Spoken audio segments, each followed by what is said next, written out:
Opendoor CEO Carrie Wheeler stepped down on Friday. We'll cover that massive news, including a legendary hedge fund manager that is getting into the stock. We'll break down everything Opendoor related in this episode, as well as some major macro news, including President Trump and Vladimir Putin's meeting that happened on Friday in Alaska. We'll cover the Oracle of Omaha himself, Warren Buffett, and some of the stocks he's been buying up, and I'll explain why that's very bullish for Opendoor. We'll break down all that and much more in this week's market prep video. As always, if you get value from these videos, please make sure to share with a buddy, share with your trainer. He gives you gains, you give him gains. It's a win-win. Make sure to like, subscribe, and follow wherever you listen to podcasts. And now, folks, let's roll.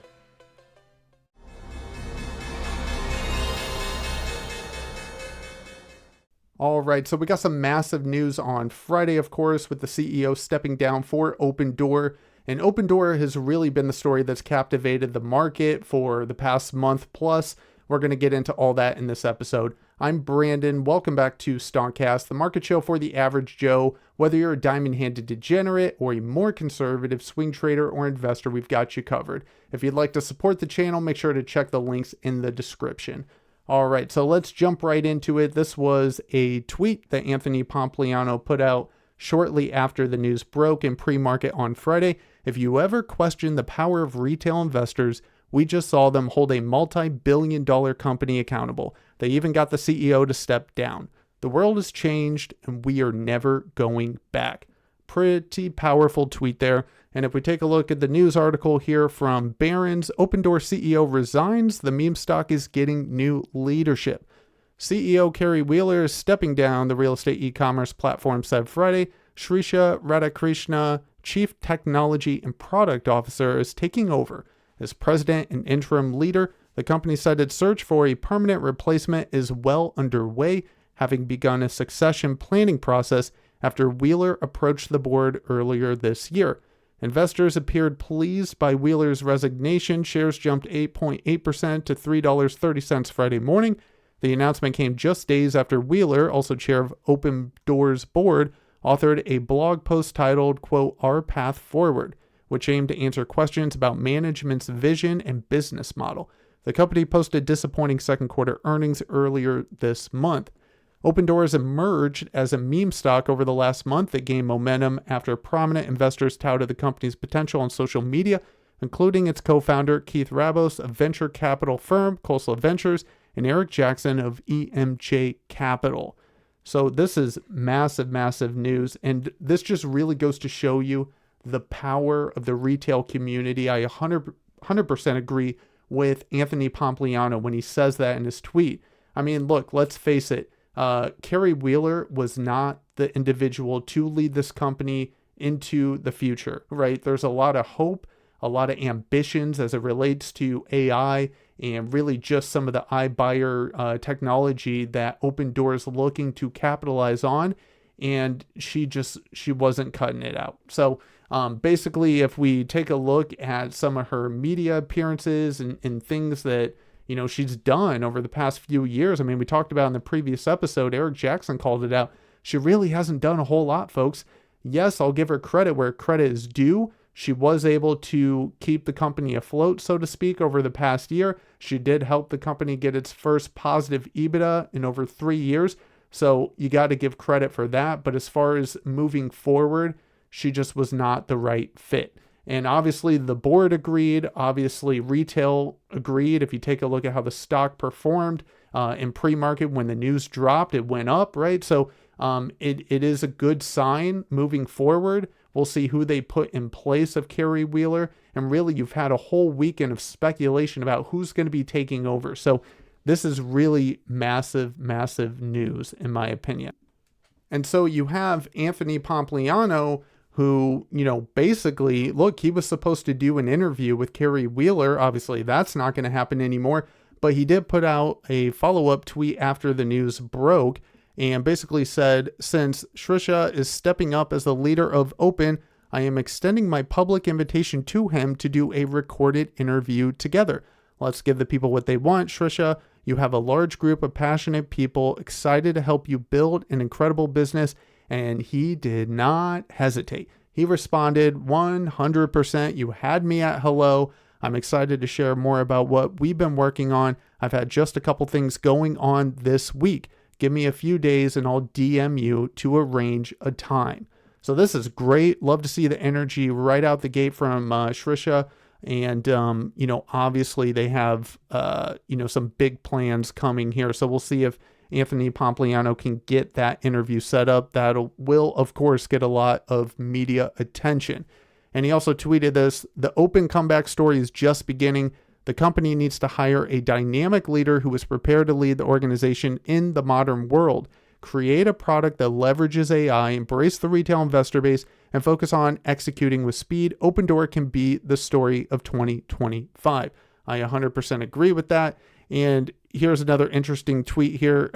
The new leader of Open is dropping memes about being a workaholic on Saturday morning. The culture shift at the company is underway. Shrisha already getting at it here with this funny tweet he put out: when it's gym time, but you're so glued to work.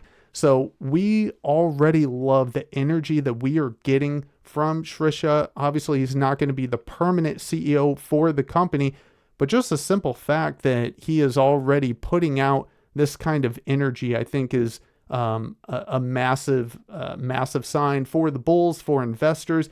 And you got to believe there's a lot of institutional investors that really, really like this move, with Carrie Wheeler stepping down. Now, of course, the speculation about who's going to be taking over is going to, it's just getting started. The company, of course, the board is already working on that replacement. We'll see how soon that actually comes. But I wouldn't be surprised to see if it's some kind of revolutionary mind, some kind of innovative mind, something along the lines of like an Elon Musk, some kind of visionary, right? Because keep in mind, Opendoor is a technology company, right? They need somebody with a tech vision to be the CEO, to be the leader of this company. So I'm very excited to see what happens there. And of course, the bullish momentum around the speculation of who's going to be the CEO is really a positive thing. And so we'll be keeping tabs on that. That is massive news that dropped on Friday. And speaking of massive news that dropped last week as well, we got a major hedge fund manager that took a position in Opendoor. So if you missed it, Tudor Jones, folks, in case you don't know who he is a legendary hedge fund manager. He's an American billionaire hedge fund manager, and he's been around the block a few times. Let's just say that he's had a lot of success on Wall Street, and his company took a position in Opendoor. So this is major news.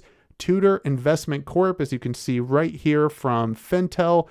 These are 13F filings, right? So any company with assets under management over $100 million have to disclose these per SEC rules. And there you go, right there. This dropped on August 14th. They now own over 2.6 million shares of Opendoor. And as far as the percentage increase, because they already had a stake, they just added to it, and it was 1,000% increase in the company. So what does that tell you, folks? We now have three, well-known voices in the investing community, backing the retail community, backing Opendoor. Of course, you got Eric Jackson, who's the OG that started this movement, claiming that Opendoor was going to be a 100-bagger. Then you got Anthony Pompliano that came out last Tuesday with a public position in the company. And now you add to that Tudor Jones at the end of last week getting into this as well. So now you have three well-known investors that are backing this. So it's just adding to the retail frenzy that we're seeing right now. And with that, I want to take a look at the charts to see what the past week looked like for Opendoor and really where we could be headed moving forward in light of all this news that we've been getting. So if we take a look at the chart for Opendoor.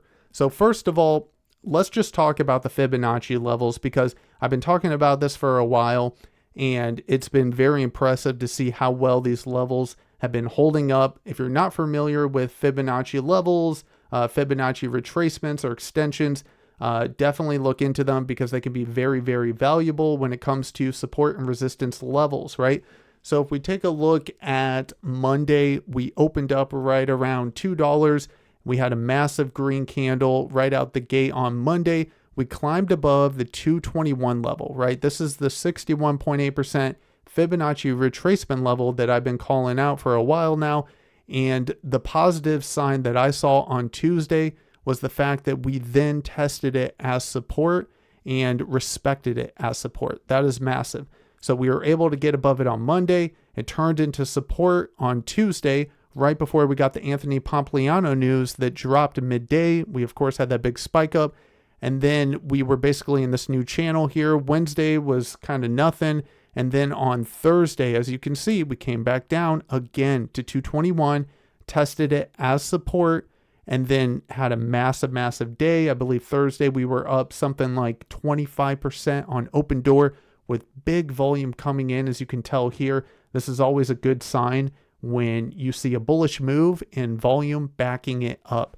And so we came up to the 50% retracement level, which was that next level of 274. And you can clearly see here, folks, we broke above it on this massive green candle on Thursday, and then we tested it for an hour and a half, and it was support. So you have a stair-step effect on volume. This is a very, very healthy, bullish movement here. So we held that as support, and then heading into Friday, of course, you got the news that dropped on Carrie, which actually took us up to that 38.2% retracement level. We broke above that.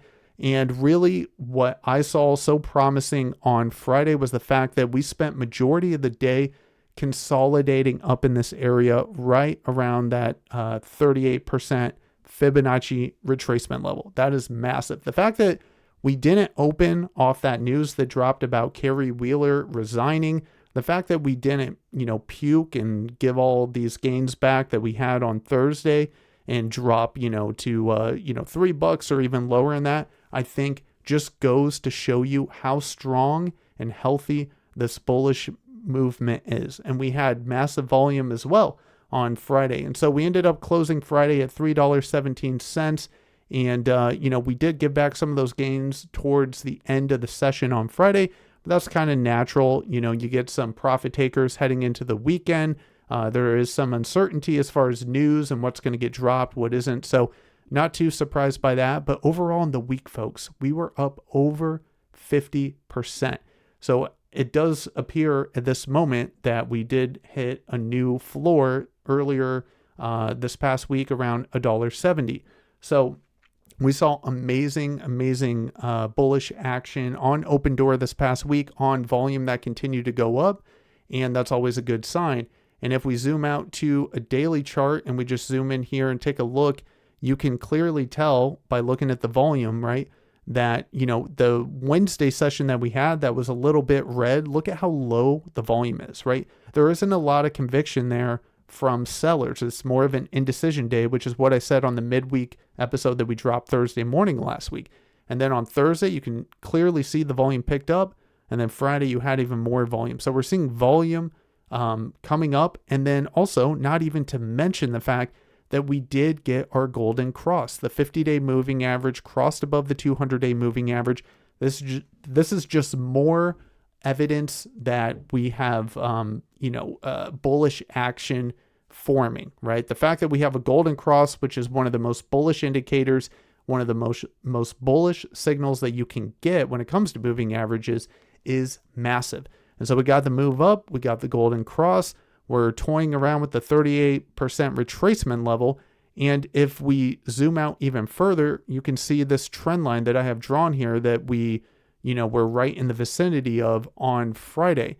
And that really goes back to a higher time frame here. If we zoom out to a 5-year weekly chart, you can see this trend line here that I have drawn. It's a descending level of resistance that really started with the first touch point back in August of 2022. You had another touch point here that happened in July of 23, and then also in December of 23, and now we are testing it again. So if we are able this week to get a clean break above that, that is a massive, massive deal in my opinion.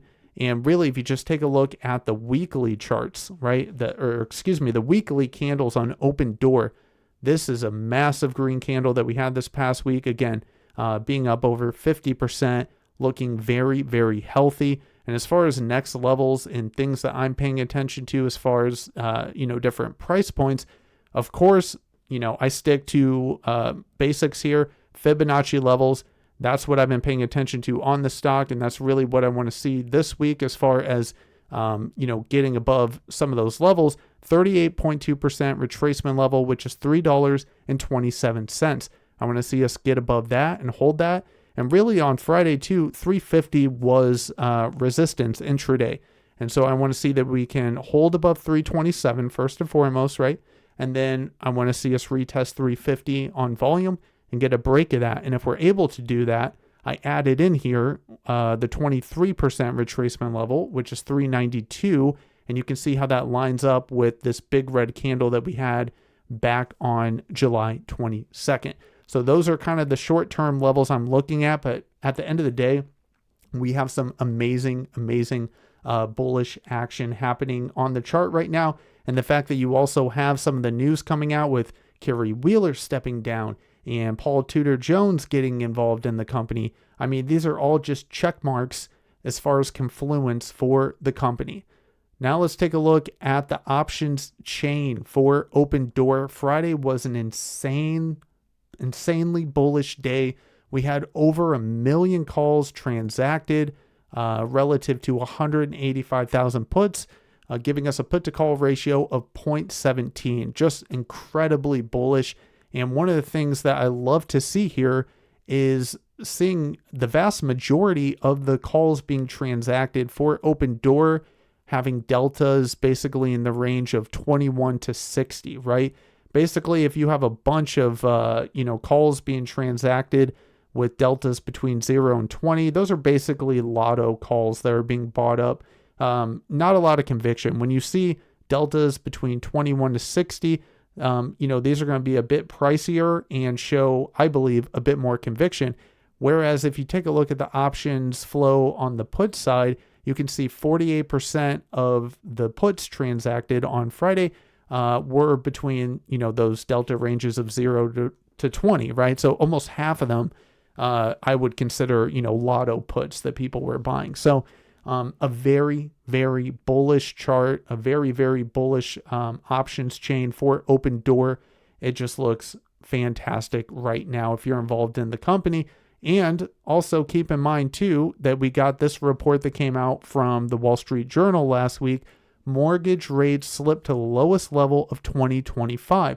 Elevated rates, home prices have kept home ownership out of reach for many. According to the article here, mortgage rates edged down to their lowest level of the year, offering a dash of hope to prospective buyers who have been forced to the sidelines by elevated rates and home prices.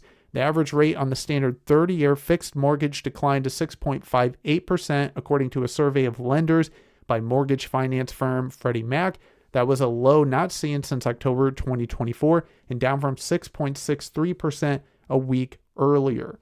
So this is great news for Opendoor, considering the fact that they are in the real estate market. If you have mortgage rates coming down, what does that mean for Opendoor? It puts them in a position where you have prospective buyers stepping back into the market. And this makes sense considering the fact that we are now pretty much locking in a 25 basis point cut happening in September. So we got the Fed fund rate coming down over the coming months.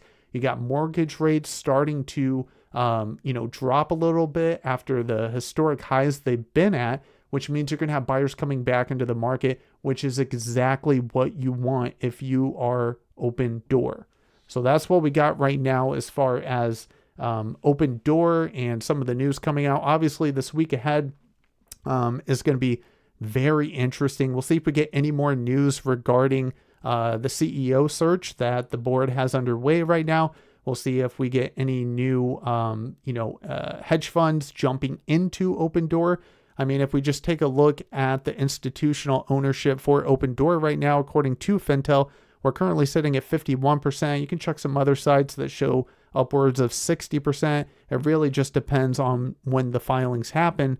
But the point is very simply that you have a lot of confluence to the upside for Opendoor right now between macro tailwinds with the fund rate, the Fed fund rate, with mortgage rates coming down, and the fact that you have institutional ownership giving a lift to the stock from individuals such as Tudor Jones, the fact that you got retail community that is still very interested in this stock, the interest from, Reddit, Wall Street Bets, and really the retail crowd at large is still there, and it just keeps growing. So that's what we got right now on Opendoor. A very exciting story. Like I said at the get-go, this is a captivating story, continues to grip the market, and I'm very excited to see where this thing is headed moving forward. If you got a position in Opendoor, drop a comment. Let me know what you're, thinking for the coming weeks, the coming months. Do you believe that this is going to be a 100x investment like Eric Jackson has been calling out? I saw last week that he actually changed his price target from 82 to 100 now. So do you think that's realistic over the next couple years? It's really just a fascinating story, and we are here for the ride. So with that, let's move on to some of the bigger macro news right now. First of all, let's take a look at the overall indices from last week, just to kind of get a gauge where we stand. If we do a quick check-in here on the S&P 500, last week was a pretty good week overall. We were able to test out again the 61.8% Fibonacci extension level of 64.67.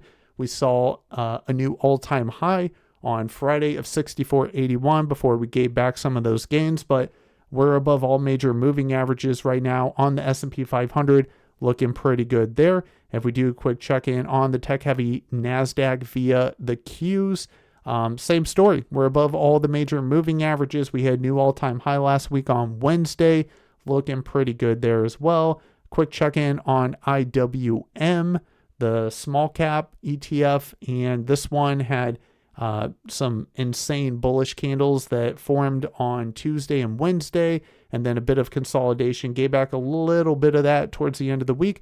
But overall, I would say right now, small caps are looking pretty good.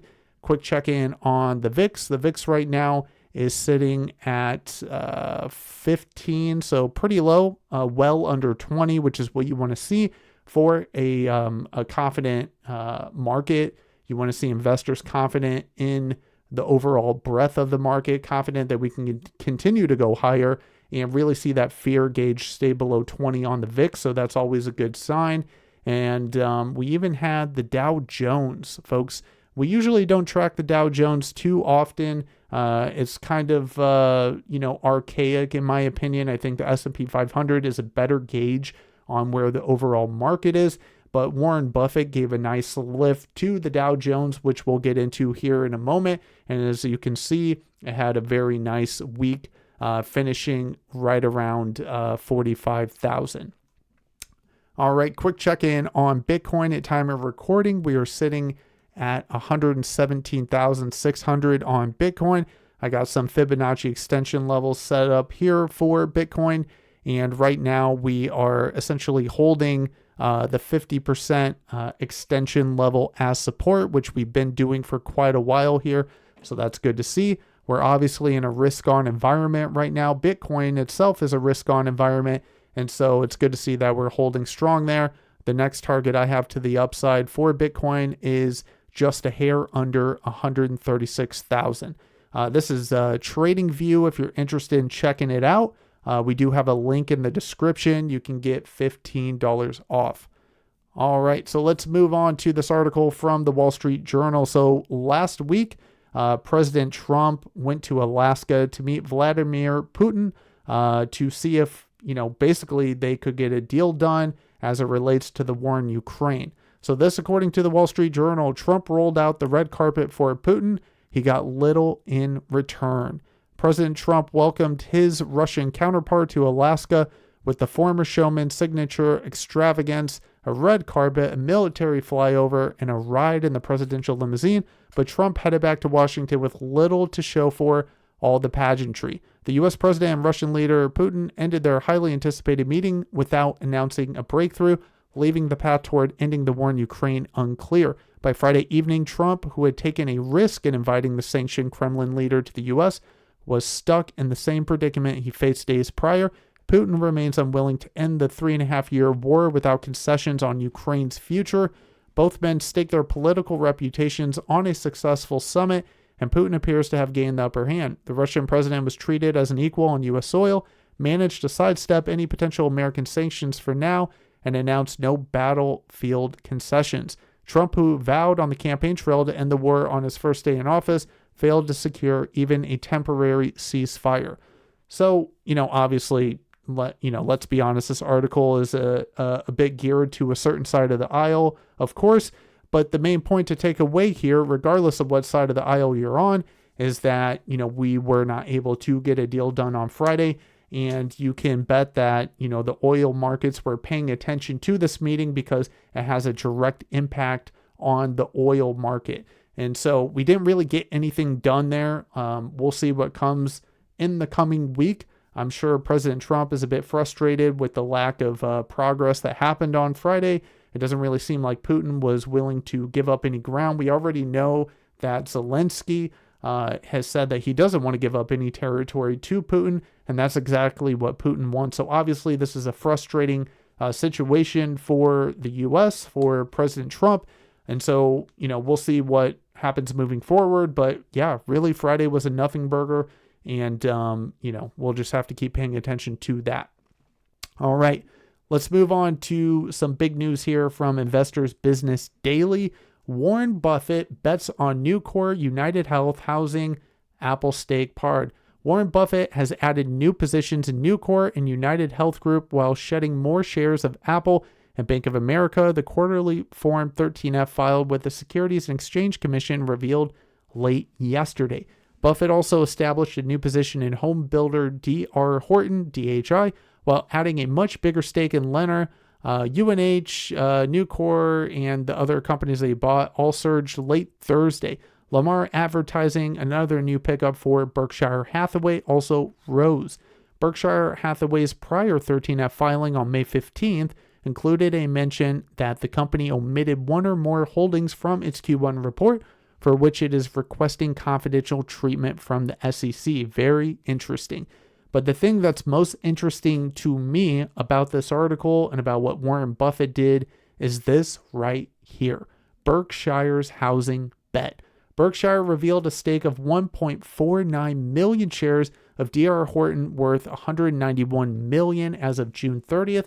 Buffett dramatically increased his Lennar stake to 7.23 million shares from 152,000 as of March 31st.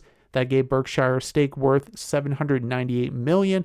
DHI rose 3.1% and Lennar 4.6% early Friday. Both stocks have climbed lately as mortgage rates fell after the surprisingly gloomy July jobs report.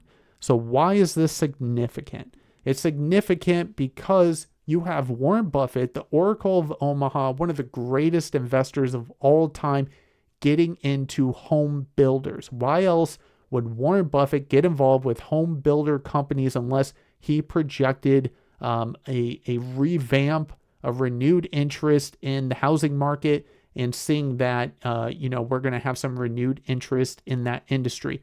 This is massive news, in my opinion, and a clear indicator, yet again, indirectly, that another major investor believes that we are getting ready for an increase to the upside when it comes to the housing market. This is fantastic news, in my opinion, for Opendoor. Opendoor is in the position to take advantage of the fact that you're going to have a lot of home buyers out there in the market. Again, as mortgage rates drop, as we get the Fed fund rate coming down, those are all positive things, all macro tailwinds. So the fact that you have Warren Buffett getting involved with home builder companies, I find very, very interesting. And while Warren Buffett is not taking a stake in Opendoor, obviously, the fact that he's getting involved with companies that are in the same industry as Opendoor, I think is a massive, massive green check mark for the bulls. So I found that very, very interesting. And as far as, why I said earlier the Dow had such a good, end of the week last week is the fact that, UNH, United Healthcare, got a big move to the upside because of the fact that, again, Warren Buffett took a stake in the beaten down healthcare stock. So you can see here, United Healthcare had a nice push up on Friday off massive volume. I mean, we're talking almost 4 times as much as the 90-day average volume on that. So, obviously they got a big lift, and therefore the Dow got a big lift as well. So I just thought that was very interesting that, Warren Buffett's getting involved with a housing bet. I think that's massive. All right. So let's move on now to this article also from the Wall Street Journal. The U.S. is discussing taking a stake in Intel. So deal talks follow Trump's public call for replacement of CEO Lip-Bu over his ties to Chinese businesses. So Intel and the Trump administration are discussing the possibility of the U.S. government taking a financial stake in the troubled chip maker, according to people familiar with the matter, in a deal that could advance the president's America First manufacturing agenda while relieving political pressure on the company's belligerent chief executive. President Trump discussed the idea, which is still in early stages and could fall apart during a meeting Monday at the White House with Intel CEO Lip-Bu, according to some of the people. So for those of you who haven't been paying attention, there's been a lot of drama recently with Intel. Basically, President Trump has not been happy with Lip-Bu, the new CEO for Intel, and basically just some of his ties with China. That has been a major pain point for the president. And, last week he put out a truth social post essentially calling for Lip-Bu, the CEO of Intel, to step down. So very juicy news there. And now we get this article essentially saying that the U.S. might be looking into taking a stake in the company. And this comes on the heels of the fact that we have AMD and NVIDIA that will be giving 15% of their revenue to the U.S. from their chip sales to China. So very interesting news here. And if we take a look at Intel and just see how it impacted the stock over the past week, you can see it was a very, very bullish week for Intel. Massive gains to the upside for anyone involved in that. We did get back above the 200-day moving average, and it closed on Friday at $24. So this is something to keep your eyes on if you are, entertaining being involved in Intel. We'll have to see what happens as it relates to the administration, if they do in fact take a stake in it. The previous high that we had was $27.55 back on February 18th. And, it's been beaten up really ever since it left the Dow. It got kicked out of the Dow. We covered, months ago on the show when they hired their new CEO, and it, was supposed to be a good move. There was a lot of hope about what Lip-Bu could bring to Intel to really help them compete with some of their competitors, such as, AMD and these other chip makers. The negative news from President Trump about him, stepping down, calling for him to step down, was obviously not great. But now you get the swing back to the other side with the U.S. potentially investing in the company. So this is very interesting news that we'll be paying attention to. Intel, of course, is a very large company. So we want to see what direction that goes. All right, so let's move on now to the economic calendar for the week ahead. So as far as Wednesday, August 20th, you get crude oil inventories, FOMC meeting minutes coming out at 2 p.m. Eastern time. Thursday, August 21st, you're going to get initial jobless claims. You get the Philadelphia Fed Manufacturing Index, S&P Global Manufacturing PMI. Those are typically volatile economic data points that come out, so you want to be paying attention to that. And then for any of my Opendoor investors, you definitely want to be paying attention to 10 a.m. Eastern on Thursday, August 21st, when we get existing home sales for July. We had a previous of 3.93 million and a forecast of 3.92 million, right? So basically, we're expecting a slight downtick in existing home sales. If we see that number come in as a surprise to the upside, that could be positive news indirectly for Opendoor. And then Friday, August 22nd, we're going to get Fed Chair Powell speaking at 10 a.m. Eastern. Keep in mind, this week, we have the Jackson Hole Symposium happening. Basically, it happens every year. It's just a collection of all the major central bankers all over the globe coming together basically to discuss what the future holds as far as, rates go. And so we're going to get some remarks from Fed Chair Jerome Powell this week as it relates to that symposium. And so that could be very interesting as it relates to the market. We're really looking to see if Powell's going to have more of a dovish tone in light of the negative PPI data that we got the prior week, which really hiked up that Fed fund rate odd to 90% for a 25 basis point cut happening in September, right? So we want to be paying attention to that. Hopefully he doesn't come out and say anything that's leaning hawkish. That could be, negative for the market. But at this rate, we're all expecting a 25 basis point cut in September. But in either case, definitely want to be paying attention anytime Jerome Powell, aka Daddy Powell, is talking. And as far as that Fed fund rate, as you can see here from CME Group, if we take a look at October now, we have about a 55% chance of an additional 25 basis point cut happening then. And so what's really interesting, if you take a look at the probabilities right now, basically by the end of the year, we're looking at a 100 basis point cut potentially. Obviously, that's all dependent upon continued economic data coming out, inflation staying in check. The job market seems to be softening a bit. So as long as inflation can stay in check, that's what we could be looking at right now. These are the probabilities of those rate cuts and when they could happen. So the interesting thing from an Opendoor perspective is that we could be looking at, right around a 100 basis point cut on the Fed fund rate as early as January of 2026, right?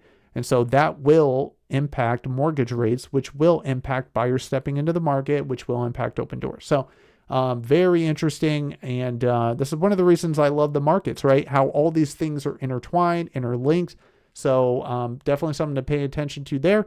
And then as far as earnings coming out for the week of August 25th, this is Earnings Hub if you want to check it out for yourself.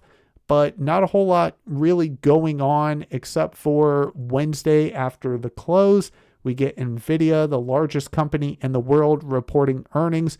That's a pretty major one, so everyone's going to be paying attention to that, of course. And then here are some of the other ones that you'll be getting throughout the week. You're going to get Best Buy, TD Ameritrade, Dick's. You're going to get Dell Technologies on Thursday. You're going to get Webull as well. That's a retail favorite. So these are some of the more notable ones that will be coming out for the week ahead. So that's what we got for the market prep video. Things are looking very juicy for Opendoor. I'm very excited to see what happens this week ahead. Make sure to drop a comment. Let me know what your thoughts are on Opendoor, where we might be headed. Also keep in mind that we got rumors swirling around that, Opendoor could be partnering with Rome as it relates to integrating crypto and the blockchain with Bitcoin in purchasing homes. So that's just another layer of speculation being added to the stock, which really adds to the retail frenzy. So all very exciting stuff. I hope you've enjoyed it. I hope you've gotten value from this video. If you have, make sure to share with a buddy. Drop a comment. Let me know what you're thinking. I'll be back on Thursday morning, 8 a.m. Eastern, for the midweek check-in. As always, make sure to like and subscribe. Follow wherever you listen to podcasts. And folks, remember, plan the trade and trade the plan. Have a good one.